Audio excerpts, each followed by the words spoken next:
पिछली वीडियो में मैंने जैसे आपको बताया था कि नॉर्मली एक्ट कैसे बनता है, रूल्स कैसे बनते हैं। जनरली जो चीज़ें बदलाव करने वाली रहती हैं उसको हम रूल्स में इसलिए रखते हैं ताकि इमीडिएटली उसको चेंज कर पाएँ। और जीएसटी में किस तरीके से चैप्टर्स का फॉर्मुलेशन हुआ है ये आपको मैंने बताया था। अब जीएसटी में जो फॉर्मुलेशन हुआ है, तो अब हम, क्योंकि 3 एक्ट हैं, सीजीएसटी, एसजीएसटी और IGST, state GST, central GST और इंटीग्रेटेड जीएसटी।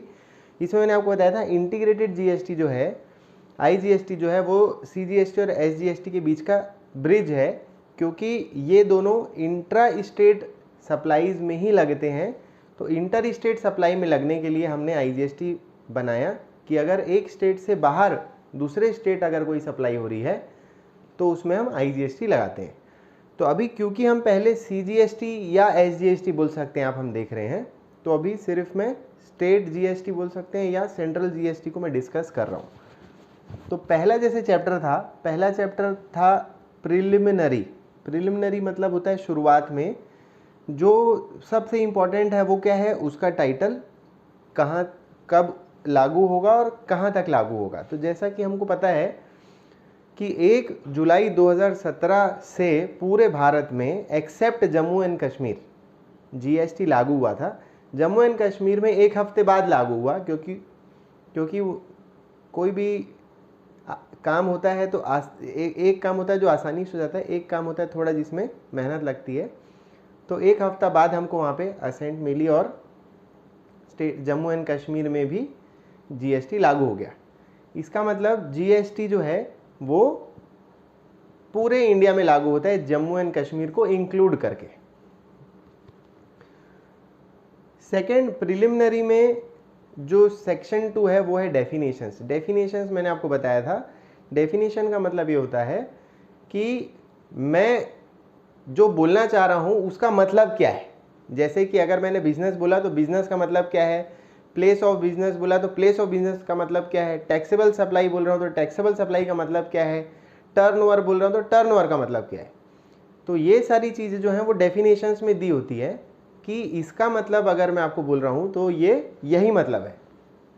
उसके बाद में तीसरा, ये एक चैप्टर के बाद में सेकेंड चैप्टर क्या होता है इंपॉर्टेंट, मैंने आपको बताया था एडमिनिस्ट्रेशन। एडमिनिस्ट्रेशन मतलब आपने एक्ट तो बना दिया, इस एक्ट को लागू करवाना और प्रॉपर टाइम टू टाइम इसकी देखरेख करने का काम किसी आदमी को दिया जाता है, वो है एडमिनिस्ट्रेशन में। कि सबसे पहला क्या होगा कि कौन कौन से रैंक ऑफ ऑफिसर्स रहेंगे। रैंक ऑफ ऑफिसर्स सेंट्रल और स्टेट में अलग अलग भी हो सकते हैं। जैसे कि स्टेट में अगर आप देखें तो सबसे सर्वोच्च अधिकारी जो होता है वो होता है कमिश्नर। कमिश्नर के नीचे होते हैं एडिशनल कमिश्नर, एडिशनल के नीचे होते हैं जॉइंट कमिश्नर, जॉइंट कमिश्नर के नीचे होते हैं डिप्टी कमिश्नर, डिप्टी कमिश्नर के नीचे होता है असिस्टेंट कमिश्नर। पर सेंटर में जब आप जाते हैं तो सेंटर में जो हायरार्की है उसमें कमिश्नर की जगह पे होते हैं प्रिंसिपल कमिश्नर और चीफ कमिश्नर। तो वो डिफरेंस हो सकता है, पर जो रिस्पॉन्सिबिलिटीज़ है वो सेम रहती है, रिस्पॉन्सिबिलिटीज़ में कोई डिफरेंस नहीं होता है। तो सबसे पहले जब हम सेकंड एडमिनिस्ट्रेशन का चैप्टर देख रहे हैं तो चैप्टर में सबसे पहला पॉइंट क्या है कि ऑफिसर्स कौन कौन से रहेंगे, किस किस पोस्ट में रहेंगे। उसके बाद सेकंड, जो इसके बाद जो नेक्स्ट सेक्शन आता है सेक्शन 4, सेक्शन 4 इस बारे में बोलता है कि अब अपॉइंटमेंट ऑफ ऑफिसर्स आप कैसे कैसे करेंगे। तो अपॉइंटमेंट ऑफ ऑफिसर्स की बात सेक्शन 4 करता है। सेक्शन 5 ये बोलता है कि अब आपने तो अपॉइंट कर लिया है, अपॉइंट करने के बाद में अब आपको उनको पावर भी तो देना पड़ेगा। बिना पावर के वो आदमी क्या कर सकता है। आपने किसी को बैंक के बाहर बिठा दिया कि तू नोट चोरी ना हो उसके लिए तू बैठे रहे, पर बंदूक नहीं दी, लाठी भी नहीं दी, क्या करेगा वो, सिर्फ चीखता रह जाएगा जब चोर आएंगे।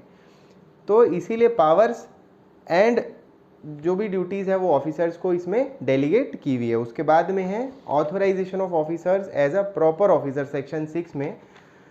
क्योंकि क्या होता है प्रॉपर ऑफिसर एक ऐसा व्यक्ति होता है जो उस काम को करने के लिए उपयुक्त रहता है। इसको आप बोल सकते हैं उपयुक्त अधिकारी जो होगा, प्रॉपर ऑफिसर जो है वो कौन होगा, ये इस सेक्शन में ऑथोराइज करता है। इसमें लिखा हुआ नहीं है, सेक्शन में सिर्फ ये है कि government by notification proper officer को डिफाइन कर सकती है कि इतने लाख तक का केस है तो ये देख सकता है, इतने लाख तक का केस है तो ये देख सकता है। इसके बाद में एडमिनिस्ट्रेशन के बाद में नेक्स्ट चैप्टर आता है levy and collection.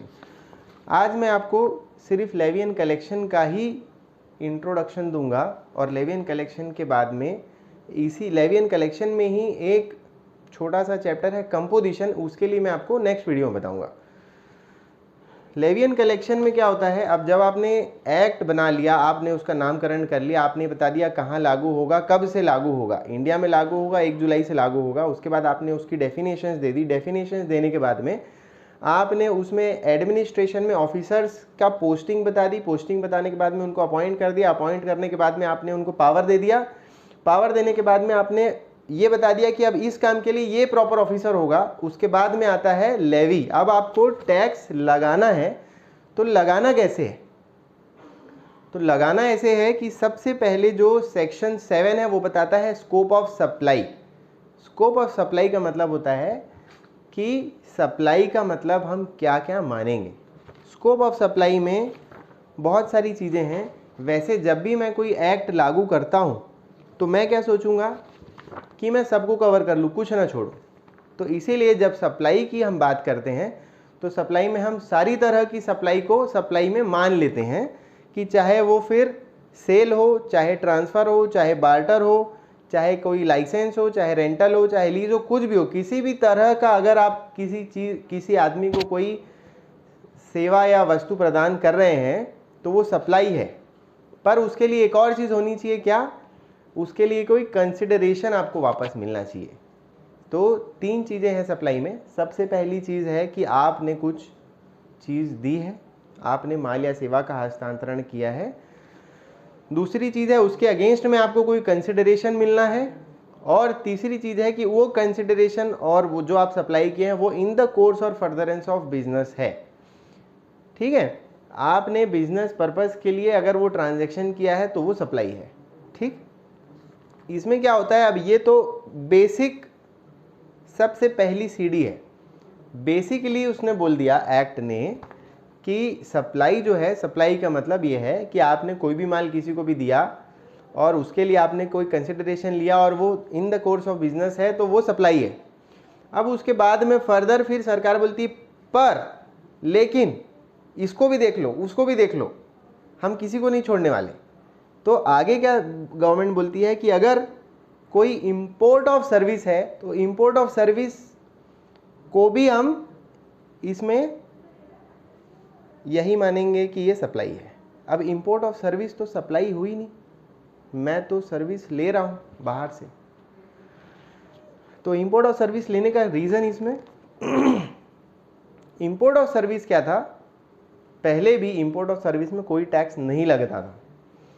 Export of service में एक्सपोर्ट है, इंपोर्ट ऑफ सर्विस में कुछ नहीं है। इसीलिए यहाँ पे स्पेसिफिकली स्कोप ऑफ सप्लाई में डाल दिया कि इंपोर्ट ऑफ सर्विस को भी हम सप्लाई मान लेंगे अगर वो इन द कोर्स और फर्दरेंस ऑफ बिजनेस है तो। ठीक है, उसके अलावा इसमें शेड्यूल 1, 2 और 3 जो है, जिसमें ये बोलता है कि अगर आपने कोई सेवा दी है या कोई सप्लाई की है और वो सप्लाई का आपने कोई कंसिडरेशन नहीं भी लिया है फिर भी उसको हम सप्लाई मान लेंगे। एक शेड्यूल ये बोलता है कि अगर आपने सप्लाई की है फिर भी हम उसको मानेंगे कि वो सप्लाई नहीं है। और एक शेड्यूल ये बोलता है कि आपने अगर इसको सप्लाई किया है तो वो सप्लाई ऑफ गुड्स भी होगा तो हम उसको सप्लाई ऑफ सर्विस मान सकते हैं। मतलब उसने स्पेसिफिकली बता दिया कि ये सप्लाई ऑफ गुड्स है और ये सप्लाई ऑफ सर्विस है। शेड्यूल 1, 2 एंड 3 हम डिटेल में डिस्कस करेंगे बाद में। तो इस तरीके से इन्होंने पहले स्कोप ऑफ सप्लाई को बताया। स्कोप ऑफ सप्लाई बताने के बाद में इन्होंने क्या कहा कि अगर सरकार को ऐसा लगता है कि किसी को वो सप्लाई ऑफ गुड्स की जगह सप्लाई ऑफ सर्विस बोल दे तो बोल सकती है। तो वो तो हर आदमी करता ही है कि अगर मैंने कोई चीज़ बनाई है, मैंने एक्ट बनाया है, मैं ही सरकार हूँ, तो मेरे पास इतना तो पावर होना चाहिए कि मेरी लोग सुने। मैं बोल रहा हूँ सप्लाई ऑफ गुड्स है, आप बोलोगे सप्लाई ऑफ सर्विस है, तो ये तो मेरी भी इंसल्ट हो जाएगी। तो इसीलिए मैंने जो बोल दिया वो पत्थर की लकीर है। अगर दिन है और मैंने रात बोला तो बिल्कुल रात है।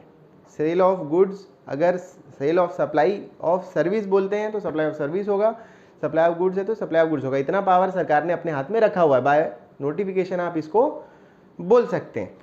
इसके अलावा क्या है, अब एक बार आपने सप्लाई समझ लिया कि सप्लाई का मतलब कोई भी चीज़ आपने किसी को दी है, फॉर अ कंसिडरेशन दी है, in the course of business दी है, तो वो सप्लाई हो गई। पर अब ये मानिए कि मैंने आपको एक से ज़्यादा चीज़ें दी हैं, एक बंडल ऑफ सर्विस दी है या बंडल ऑफ गुड्स दिया है या बंडल ऑफ सप्लाई दी है जिसमें सप्लाई ऑफ गुड्स भी है और सप्लाई ऑफ सर्विस भी है, उस कंडीशन में क्या होगा, तो उसकी एक क्लैरिटी के लिए इन्होंने दो वर्ड बताए हैं। एक बताया है मिक्स्ड सप्लाई और एक बताया है कॉम्पोजिट सप्लाई। कॉम्पोजिट सप्लाई और मिक्स्ड सप्लाई का अंतर समझना इसीलिए इंपॉर्टेंट है कि इस पे रेट ऑफ टैक्स क्या लगेगा वो इसी पे डिपेंड करता है कि वो कॉम्पोजिट सप्लाई है कि मिक्स्ड सप्लाई है। अगर कोई कॉम्पोजिट सप्लाई हम बोल रहे हैं कि ये जो सप्लाई है ये कॉम्पोजिट सप्लाई है, तो उसमें होगा क्या। कॉम्पोजिट सप्लाई पहले समझ लीजिए। कॉम्पोजिट सप्लाई का मतलब ये है कि जब मैं एक से ज़्यादा आपको कोई चीज़ की सर्विस या गुड्स दे रहा हूँ, फॉर एग्जांपल मैंने आपको एक गणेश जी दिया कि ये आपके घर का उद्घाटन हुआ है जी, आप इसको मंदिर में रखिएगा, तो क्या वो सप्लाई है? सप्लाई ही नहीं है, क्योंकि आपको कंसिडरेशन में कुछ मिला ही नहीं। दूसरा एग्जांपल लीजिए कि मैंने आपने मेरी शॉप में से कुछ खरीदी की और मैंने आपको 3-4 आइटम्स का बंच बनाकर दिया है, तो क्या वो सप्लाई है? है, क्योंकि मैंने आपसे उसके बदले पैसा लिया और मेरा बिजनेस ही है इसी चीज़ का। तो अब क्या है, कॉम्पोजिट सप्लाई में क्या होता है, जब आप किसी चीज़ की सप्लाई कर रहे होते हैं तो साथ में 3-4 आइटम जाते रहते हैं, पर जो मोटो रहता है, जो आपको बेचना है या आपको जो चीज़ खरीदनी है वो है गणेश जी की मूर्ति। इसको मैं गिफ्ट करने की जगह मेरी दुकान है और मेरी दुकान में मैं वो गणेश जी की मूर्ति बेच रहा हूँ जिसमें कांच भी चढ़ा हुआ है, जिसमें उसका प्लेटफॉर्म भी बना हुआ है। तो भले ही वो कांच और प्लेटफॉर्म साथ में जा रहा है, पर प्रिंसिपल सप्लाई ऑफ गुड्स में क्या होगा, वो गणेश जी की मूर्ति है। तो रेट ऑफ टैक्स क्या लगेगा, प्रिंसिपल गुड्स पे जो रेट रहेगा वही रेट लगेगा, दूसरा रेट नहीं लगेगा। अब मिक्स्ड सप्लाई में मान लीजिए कि किसी की मतलब कोई इवेंट है और उसको 8-10 चीज़ें एक साथ खरीदनी है, तो कहीं चॉकलेट भी हैं, कहीं फ्रूट्स भी हैं, कहीं खाना भी है, पैक्ड फूड भी है, तो उस कंडीशन में क्या होगा, वो मिक्स्ड सप्लाई, क्योंकि हर चीज़ को अलग अलग बेचा जा सकता है। तो उस कंडीशन में जो हाईएस्ट रेट ऑफ टैक्स रहेगा उन सभी में, वो रेट ऑफ टैक्स आपको लगेगा। तो मिक्स्ड सप्लाई में क्या होता है कि हाईएस्ट रेट ऑफ टैक्स लगता है जो उसमें से किसी भी गुड्स का हो जिस पे टैक्स लग रहा हो, या और कॉम्पोजिट सप्लाई में क्या होता है, कॉम्पोजिट सप्लाई में प्रिंसिपल सप्लाई का रेट लगता है। क्लियर है? इसके बाद आता है लेवी। अभी तो आपने सप्लाई समझ लिया, सप्लाई के बाद में आपको ये बता दिया गया कि सप्लाई में 2 तरह की और सप्लाई होती है जिसको आप समझ सकते हैं, मिक्स्ड सप्लाई और कॉम्पोजिट सप्लाई। कॉम्पोजिट सप्लाई और मिक्स सप्लाई समझने के बाद में अब तीसरी चीज़ आती है टैक्स लगाने की बात, कि भाई अब चलो अब इतनी बातें तो हो गई, अब आप टैक्स भी लगा लिया जाए। तो इसके लिए आता है लेवी। लेवी क्या बोलता है कि जो भी सप्लाई होगी उस पर टैक्स लगेगा, एक्सेप्ट कुछ चीज़ों को इन्होंने छोड़ रखा है जिसमें आज की रेट में आग लगी हुई है, वो है तेल के भाव। Petrol, diesel, aviation turbine fuel, natural gas और पेट्रोलियम क्रूड, ये 5 चीज़ें ऐसी है जो 5 पांडव की तरह है जिनको अभी वनवास में रखा गया है। अभी इस पे जीएसटी नहीं लगाया गया। अभी हो सकता है सरकार को ऐसा लगे कि जीएसटी में लाने के बाद में अभी इसमें फ़ायदा हो सकता है, तो इसमें सरकार ने लेवी में ये लिखा है कि किसी भी तारीख से जब भी सरकार को लगता है कि इस पे जीएसटी लगाना हो तो वो लगा सकते हैं। कहने का मतलब ये है कि इसमें एक्ट में अमेंडमेंट करने की ज़रूरत नहीं है। उसमें इन्होंने लिखा है कि इन सब चीज़ों में अभी फ़िलहाल के लिए नहीं लग रहा है, कब लगेगा, जब इसमें डेट नोटिफाई वो कर देंगे। इसके अलावा एक और चीज़ है जो नेशनल इंपॉर्टेंस की है, जो लॉकडाउन के टाइम में भी लोगों ने सिर्फ इसीलिए खरीदी कि सरकार की इकोनॉमी बूम हो जाए, तो वो है alcoholic liquor for human consumption. शराब पर जीएसटी नहीं है, ठीक है, तो ये यही चीज़ है आपका लेवी में। अब इसमें आगे सरकार ने अपने हैंड्स में पावर रखे हैं कि वो चाहे तो किसी भी गुड्स को, क्लास ऑफ गुड्स को, कैटेगरी ऑफ गुड्स को एग्जम्प्ट कर सकती है या सर्विसेज को एग्जम्प्ट कर सकती है, और चाहे तो किसी पे भी टैक्स लगा सकती है। ये पावर हमेशा सरकार इसलिए रखती है कि इन्हीं पावर्स का यूज़ करके वो आगे कुछ कर पाएगी। अगर ये सारे पावर्स नहीं रहेंगे तो एक बार जो एक्ट बन गया उसमें आप कोई बदलाव नहीं कर सकते।